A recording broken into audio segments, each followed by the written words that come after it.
La parole est à présent Madame Emeline Karbidi pour le groupe GDR. Merci Madame la Présidente. Ma question s'adresse à Monsieur le Premier ministre. Le 15 mai dernier, Bernard Ayotte a été hissé par le Président de la République au rang de grand officier de la Légion d'honneur. Bernard Ayotte, vous le connaissez, fondateur du groupe GBH, principal acteur du commerce en Outre-mer. Bernard Ayotte qui, selon les mots de votre ministre des Outre-mer, joue un rôle d'étouffement de l'économie et du pouvoir d'achat dans les Outre-mer. Celui qui, depuis 2018, refusait de publier ses comptes, celui dont les bénéfices cumulés atteignaient en 2023 la somme astronomique de près de 900 millions d'euros.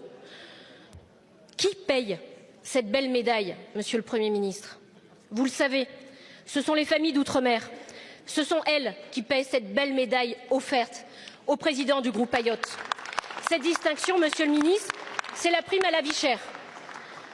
Ce sont nos familles modestes, ce sont les plus fragiles qui paient cette médaille, à chaque fois qu'ils passent à la caisse, avec des prix qui vont de 19 à 38% plus cher qu'en Hexagone. Le taux de vie chère à La Réunion augmente en même temps que les parts de marché du groupe Ayotte. Coïncidence ? Pendant que dans cet hémicycle, votre ministre des Outre-mer dénonçait le comportement du groupe GBH, que fait l'Élysée? Il applaudit, il offre une nouvelle distinction à celui qui s'enrichit en toute opacité et donc en toute impunité sur le dos des ultramarins. GBH attend d'être condamné pour publier ses comptes, qu'on lui offre une médaille. GBH continue à augmenter ses marges et ses profits, qu'on lui offre une médaille. On décore ceux qui s'enrichissent, on oublie ceux qui s'appauvrissent. Alors ma question est simple, Monsieur le Premier ministre, on voit ce que fait le chef de l'État pour les plus puissants. Que fera votre gouvernement pour ceux qui, dans la France d'outre-mer, continuent de subir la vie chère? À quand cette grande loi contre la vie chère promise par Manuel Valls? Et pour terminer, permettez-moi également d'attribuer une distinction au président de la République et au président du groupe GBH. Au nom de toutes les familles françaises, je leur remets la médaille du cynisme. Celle-là au moins est méritée. Je vous remercie, Madame la députée. La parole est à Madame Véronique Louwagie, ministre en charge du commerce, de l'artisanat, des petites et moyennes entreprises. Merci, Madame la Présidente, Mesdames et Messieurs les députés. Madame la députée Emeline Karbidi, permettez-moi d'abord de rappeler les principes qui guident l'attribution de la Légion d'honneur. Cette distinction, qui est placée sous l'autorité de la grande chancellerie, récompense le mérite individuel, l'universalité de la reconnaissance républicaine et la contribution au bien public sans considération d'origine sociale ou professionnelle.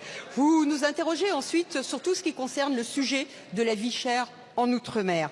Effectivement, j'entends votre inquiétude que vous avez exprimée et au nom des citoyens et sur le rôle des grands groupes économiques. Je veux aussi rappeler que le gouvernement agit avec détermination. 2 propositions de loi visant à lutter contre la vie chère et à renforcer la concurrence et à réguler la concertation des acteurs économiques ont été soutenues par le gouvernement. Par ailleurs, comme le ministre d'État, ministre des Outre-mer l'a annoncé, un projet de loi complet dont vous avez fait état contre la vie chère, accompagné d'un plan d'action complet, sera présenté cet été.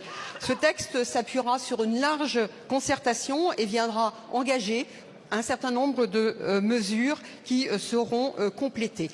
Enfin, un comité interministériel des Outre-mer se tiendra le 10 juillet prochain pour fixer les orientations de la transformation économique des territoires ultramarins. Le gouvernement reste pleinement mobilisé sur ce sujet pour répondre aux attentes des citoyens, aux attentes du sujet de la vie chère en Outre-mer et bâtir un avenir plus juste pour l'Outre-mer. Vous voyez, le gouvernement consulte, agit et propose des solutions. Je vous remercie. Merci beaucoup, Madame la Ministre.